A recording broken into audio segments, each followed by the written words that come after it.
Chapter 15. God's part and man's part. As we go through our Christian life, one question that troubles us is about what God is going to do from His side and what He wants us to do. Some people take the position that He will do everything for us because He has promised, and all that we have to do is to simply believe.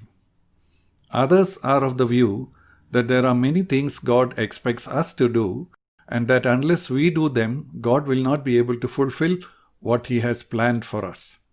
But as we will see when we examine God's Word, both God and man are involved in the work of salvation. There is no doubt that God is sovereign.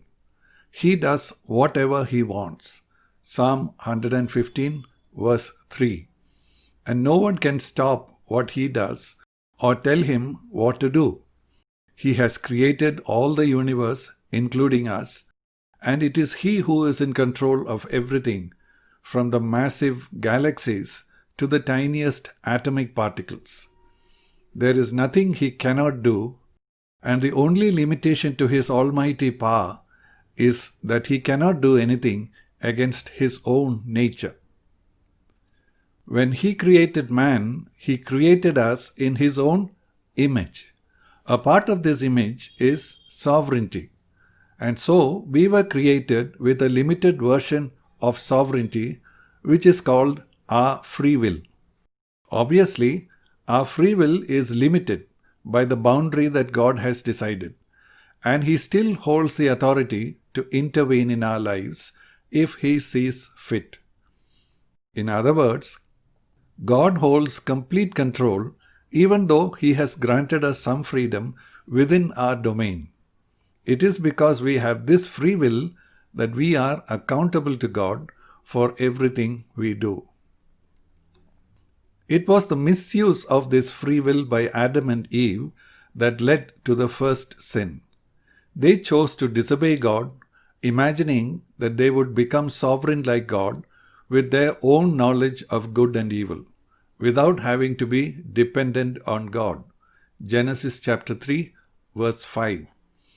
Our salvation cannot be complete until we choose or exercise our free will to revert to submit to the kingship of God. So, it is not sufficient for God to forgive our sins. He also needs to help us to take ownership or responsibility for our behavior. It'll be obvious that He cannot do this if He does everything for us while we just believe. We can learn a lesson from the way God led the children of Israel from Egypt to the promised land, because this is a picture of our being taken out of a life of sin to the promise of making us like Jesus. When they faced the crisis of being caught between the Red Sea and the Egyptian army pursuing them, what God told them was to stand still and see the salvation of God. Exodus chapter 14, verse 13. The next time, as they faced the walled city of Jericho in the promised land that they had to conquer in order to occupy, what God told them was not to stand still, but to walk around the city 7 times. Joshua chapter 6. The next time, with the city of Ai, what they had to do was to actually fight a battle. Joshua chapter 8. This is a picture of our spiritual growth. When we are newly born again, it is as if God carries us in His arms like a baby and does everything for us. But as we grow up, He expects us to take more and more responsibility for our lives. He wants us to learn His ways and make decisions in life just as He would.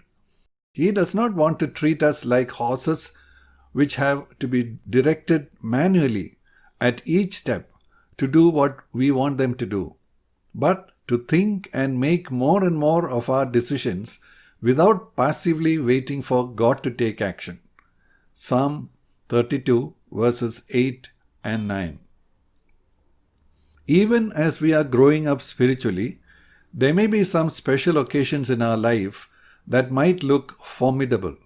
It may be that at such times God might tell us to just stand still and see what He will do for us. What we should avoid is to make this the regular pattern of our lives. One mistake we can make is to pray and leave the matter in God's hands and not do what we need to do from our side. For example, if we are in debt, it is not enough to ask God to clear our debt without trying to learn from looking at how we got into that debt or taking steps to cut down our present expenditure and to pay back our debt at least in installments. Work out your salvation with fear and trembling, for it is God who is at work in you, both to will and to work for His good pleasure. Philippians chapter 2, verses 12 and 13. As God is working inside us, we need to follow His leading and actually do what He is telling us to do in order for our lives to be transformed. No change will take place if we keep expecting God to change our lives without cooperating with Him as He seeks to do that. If by the Spirit you are putting to death the deeds of the body, you will live. Romans chapter 8, verse 13. We can partake of the divine life only if we cooperate with the Holy Spirit by denying ourselves when we are tempted and preventing our body from carrying out what it wants to do.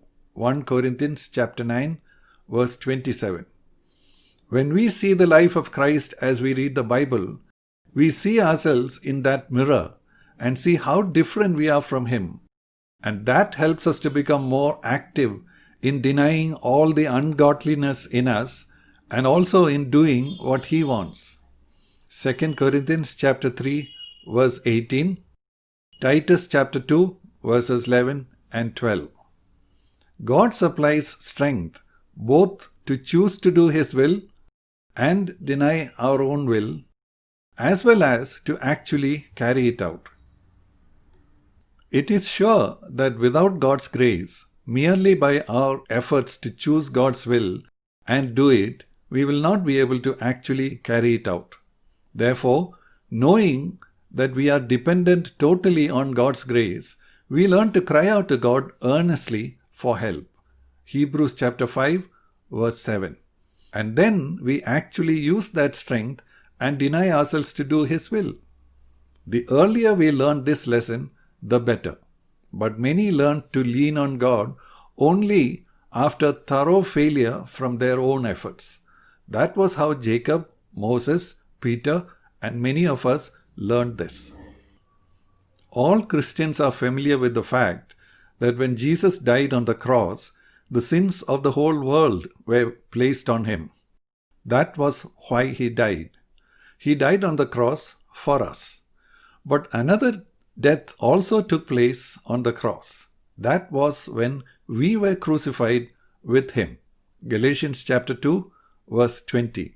This happened in God's mind when He placed us in Christ when He died on the cross, even though we didn't physically exist at that time.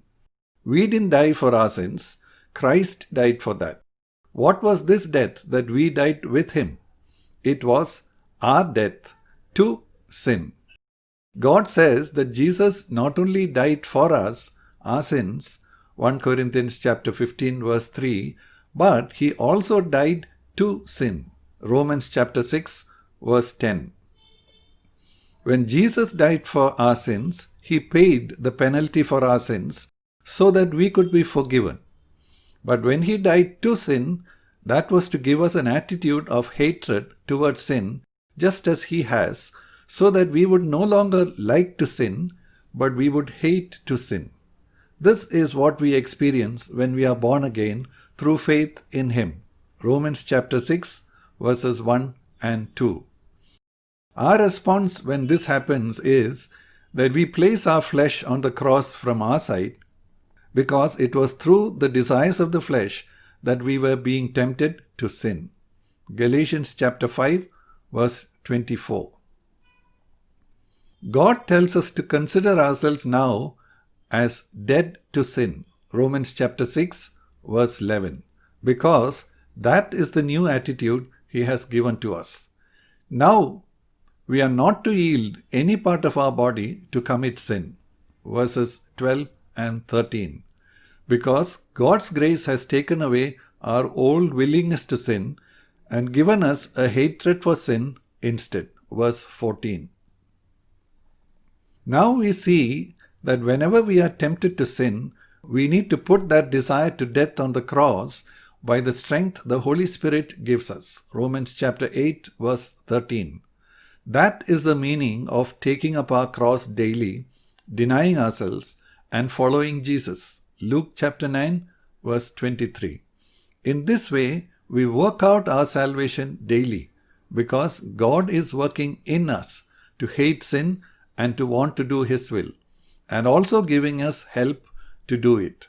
Philippians chapter 2 verses 12 and 13. We know that our salvation has three phases: justification, sanctification, and glorification. Jesus died on the cross for our forgiveness, from which we get justified before God. Romans chapter 5 verse 1, and accepted as His children. He has started us off on the way of sanctification by giving us a heart that hates sin and wants to do the will of God. When we recognize this, we respond by seeking to keep the flesh crucified and placing each lust on the cross to die as we are tempted daily. This is the process through which our life is being transformed from our old sinful nature to the nature of Jesus Christ. We can see that without this response from our side, God is unable to give us this sanctification. To summarize, we see how far off we are from God's goal for us, and we try our best to do what He wants us to do, only to find that we are quite inadequate in ourselves to do that. Then we learn to cry out in desperation for grace or help. God gives us grace, and now we are able to do those things that were impossible for us earlier. As we have seen earlier, some people are confused between what God has already planned and prepared for us and what is real in their lives. As a result, they keep claiming that God has already done those things or that God will do them in their lives, not realizing that they need to do certain things in order to make them come true in their practical lives. For example, when we read that God has predestined us to be conformed to the image of His Son, Romans chapter 8 verse 29, that is what He has planned and prepared. But it is not going to happen automatically, and there are certain things from our side that we need to do in response before we can experience the reality in our life.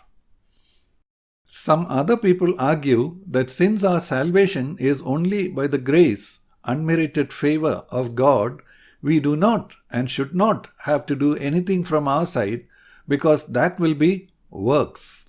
According to them, we just have to keep believing and God will complete His work. But when God works in us, we work it out. Philippians chapter 2 verses 12 and 13.